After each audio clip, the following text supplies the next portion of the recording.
Come, Holy Spirit, come.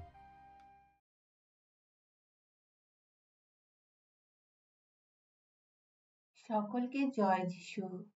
আজ 24শে জানুয়ারি 2024 সাল। আজ খ্রিস্টমণ্ডলী সালেসীয় সন্ন্যাস সংঘগুলির প্রতিপালক মহাচার্য ফ্রান্সিস দে সালের পর্ব পালন করছে। ফ্রান্সিস দে সালের জন্ম ফ্রান্সের সাবোয়া প্রদেশে 1537 সালে। প্যারিস বিশ্ববিদ্যালয়ে দর্শন ও ঐশ্বতত্ত্ব অধ্যয়ন করার পর তিনি পাদুয়া বিশ্ববিদ্যালয়ে মান্ডলিক আইন অধ্যয়ন করেন। 1602 সালে তিনি জেনেভা নগরের ধর্মপাল পদে অভিষিক্ত হন। জেনেভা তখন প্রটেস্ট্যান্ট কালভিনপন্থীদের দখলে ছিল।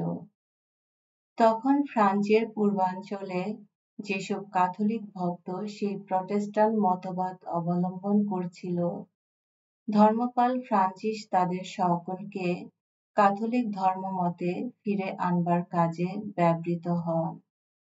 তিনি গ্রামে গ্রামে ঘুরে সরল ভাষায় ও সাবলীল লেখায় সাধারণ লোকদের ধর্মতত্ত্ব শেখান।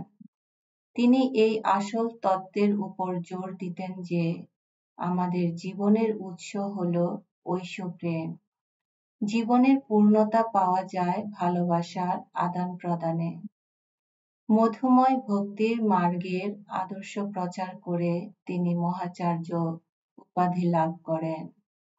তিনি বলতেন, সাধারণ মানুষও ভক্তির মধ্য দিয়ে তার সাংসারিক জীবনে ঈশ্বরের সান্নিধ্য লাভ করতে পারে। তিনি সাদ্দি জোয়ান্না ফ্রান্সিস্কা দে সাতালের সঙ্গে শুভ সাক্ষাতে সন্ন্যাস সংঘ নামে একটি নতুন সন্ন্যাস সংঘ প্রতিষ্ঠা করেন। তিনি ডন বস্কো প্রবর্তিত সালেসীয় সন্ন্যাস সংঘের স্বর্গীয় প্রতিপালক। তিনি ক্যাথলিক সাংবাদিকদের ও লেখকদেরও স্বর্গীয় প্রতিপালক। এসো আমরা প্রার্থনা করি। হে প্রেমময় ঈশ্বর, তুমি ধর্মপাল ফ্রান্সিস দে সালের অন্তরে এমন মমতা জাগিয়ে তুলেছিলে যে তিনি সকল মানুষের পরিত্রাণ সাধনের কামনায় উদ্বুদ্ধ হয়ে ধনী দরিদ্র নির্বিশেষে সকলের সহমর্মী বন্ধু হয়েছিলেন। আশীর্বাদ করো, তার আদর্শে উদ্দীপিত হয়ে আমরাও যেন ভাই মানুষের সেবায় নিজেকে বিলিয়ে দিয়ে বিশ্ব জগতের কাছে তোমার প্রেমের মাধুর্য মূর্ত করে তুলতে পারি। তোমার পুত্র আমাদের প্রভু যীশু খ্রিস্টের নামে এই প্রার্থনা করি। পবিত্র আত্মার সংযোগে তোমার সঙ্গে জীবনময় ও সর্বময় ঈশ্বর, তিনি